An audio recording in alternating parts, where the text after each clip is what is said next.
13वीं तक कहते हैं जीव को नरक की गति नहीं दी जाती। 12 दिन तक उसको होगा कोई विश्रामालय, उसमें रखा जाता है।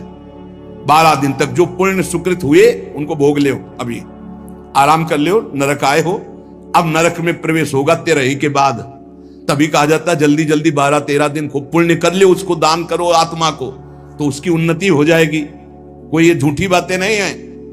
और राधा नाम बोल दिया एक बार तो इसके बराबर कौन सा पुण्य होगा? यमराज के खाते में पुण्य वाला है ही नहीं ऐसा जितना राधा। अरे जाना ही नहीं पड़ेगा भैया। राधा नाम जिसकी जिह्वा से निकला, अनुल्लिख्यानंतानपि तदपराधान मधुपति। इसीलिए तो गरज कर कहते हैं अब जिनको नरक भोगना है वो नहीं सुनेंगे भगवान नाम महिमा, भगवान नाम जप नहीं करेंगे।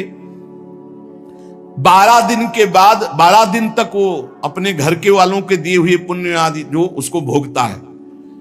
फिर जब पिंडदान हो जाता है 13वीं, तब जब शरीर छूटता है उस समय से बहुत होश में रहो, सब कुछ मिलेगा उसको।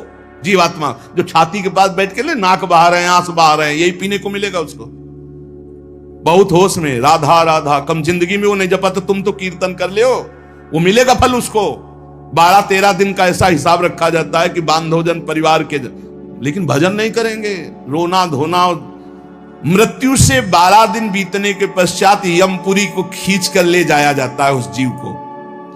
अरे यमपुरी भैया हुआ जैसे जेल पहुंचे, कोई थप्पड़ लग रहा है, कोई डंडा लग, वो देखे कि प्राण छूट जाते कि हमारे ये दुर्दशा। मरना नहीं खास बात है, यमराज की यमपुरी को देखते ही प्राण सूख गए। कोई काटा जा रहा है, कोई कोल्हू में पेरा जा रहा है, कोई पकौड़े की तरह तला जा रहा है, हाहाकार मचा। मरना किसी को है नहीं। मृत्यु काल ये सब वहां नजर आ रहे हैं। मूर्तिमान मृत्यु, मूर्तिमान काल, जो यमपुरी में दंड हो रहा है। काजल की राशि के समान, जैसे काजल के पहाड़ ऐसे यमदूत हैं। कि ऐसे पचका दे तुम्हें, ऐसे नींबू जैसे नहीं निचोड़ा जाता, ऐसे निचोड़ दिए, फिर छोड़ दिए, फिर वो जी गया, फिर निचोड़ दिए। अब बोले 10,000 वर्ष तक यही करना है उसको। अब 10,000 वर्ष तक वो ऐसे करता रहे, क्या दुर्दशा। तभी हरिवंश महाप्रभु कहते हैं, रस सिद्धांत का वर्णन जब करते हैं तो कहते हैं, जैसी हरिवंश नरक गति दुर्भरी, बहुत कठिन है नरक की गति।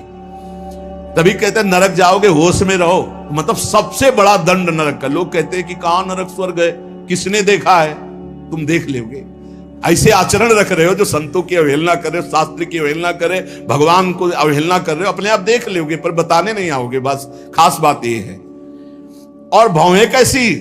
टेढ़ी भौहें, काजल के समान काले, और विकराल मुख, लंबी दाढ़ें, कुरूप, आवाज भीषण भयंकर, और रोम ऐसे जैसे बंबूल के कांटे कि अगर ऐसे कर दे तो पूरा शरीर छिद जाए, ऐसे दूत। विशाल भुजाएं, पुष्ट भुजाएं, और सब यम दंड यम पास लिए हुए, बड़े भयंकर। दुर्गंध आती है शरीर से, जीव देख के घबराता है। उनके हाथों में फंसा हुआ